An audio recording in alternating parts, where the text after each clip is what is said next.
जरा सोचिए, अगर मैं आपसे कहूं कि एक इंसान ने एक नदी के लिए अपनी जान दे दी।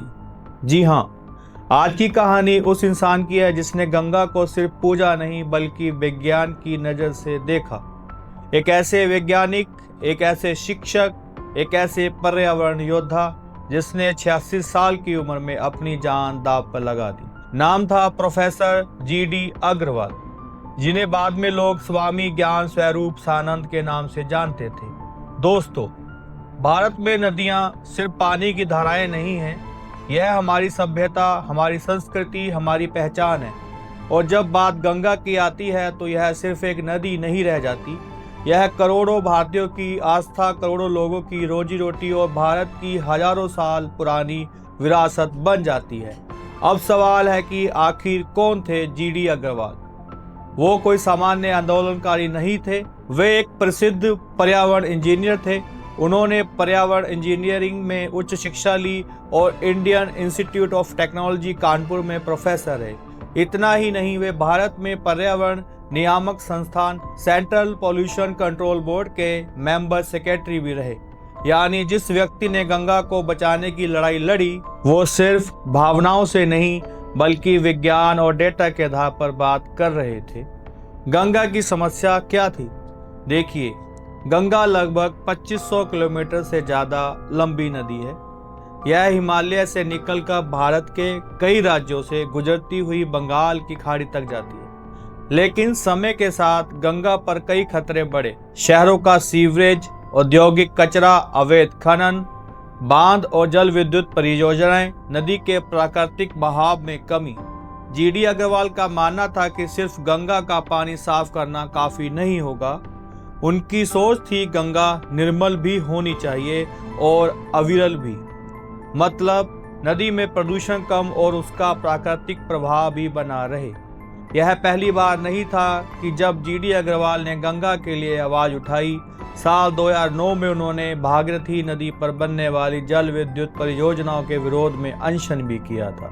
उनके आंदोलन के बाद उत्तराखंड की भागीरथी पर कुछ परियोजनाओं पर रोक लगी। और यानी यह व्यक्ति सिर्फ भाषण दे नहीं रहा था, वो सालों से सिस्टम के फैसलों को चुनौती दे रहा है। अब आते हैं उस आंदोलन पर जिसने पूरे देश को झकझोर दिया। साल 2018 GD अग्रवाल ने सरकार को पत्र लिखा। उनकी मांग थी कि गंगा संरक्षण के लिए मजबूत कानून बनाया जाए। उनका कहना था कि गंगा को बचाने के लिए सिर्फ योजनाएं नहीं बल्कि सख्त नियम चाहिए। उन्होंने चेतावनी दी कि अगर कदम नहीं उठाए गए तो वो आमरण अनशन करेंगे। और फिर 22 जून 2018 को हरिद्वार में उन्होंने अनशन शुरू कर दिया। उम्र थी लगभग 86 साल। सोचिए, जहां लोग इस उम्र में आराम चाहते हैं, वहां एक बुजुर्ग वैज्ञानिक अपना शरीर ही अपनी आखिरी आवाज बना चुका था। दिन गुजरते गए, 10 दिन, 30 दिन, 50 दिन, 100 दिन, लेकिन मांग वही रही। गंगा को बचाने के लिए ठोस कदम। उनका शरीर कमजोर हो रहा था, लेकिन उनका संकल्प मजबूत होता जा रहा था।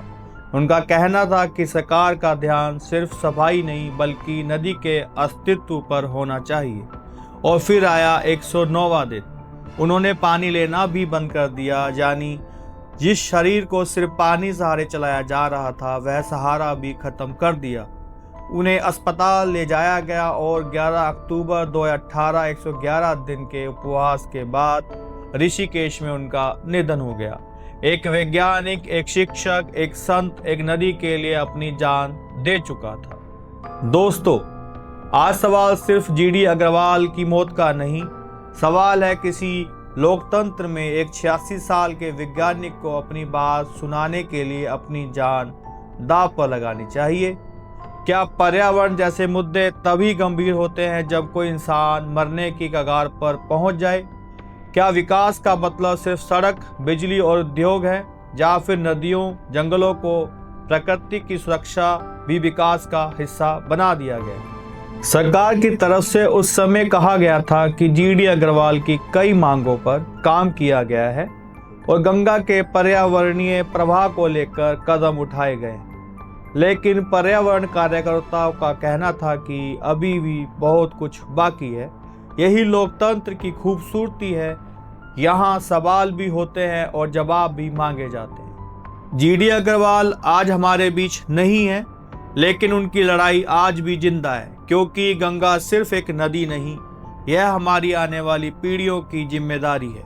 और शायद उन्हें सबसे बड़ी श्रद्धांजलि यही होगी कि हम गंगा को सिर्फ माँ कहकर ना छोड़ें, बल्कि उसे बचाने के लिए अपनी जिम्मेदारी भी समझें। यहाँ मैं एक बात और ऐड करना चाहता हूँ कि यूरोपियन कंट्रीज नदी को सिर्फ नदी मानकर उनके बीच इतनी सफाई क्यों रखते हैं, और हम गंगा को या अन्य नदियों को माँ बोलते हैं, पर हम उसी में गंदगी क्यों करते हैं। आप पूरी वीडियो देखने के लिए कुलविंदर टॉक शो के ऑफिशियल यूट्यूब चैनल को फॉलो कर सकते हैं और वहाँ पे जाके आप पूरी वीडियो को देख सकते हैं। शुक्रिया।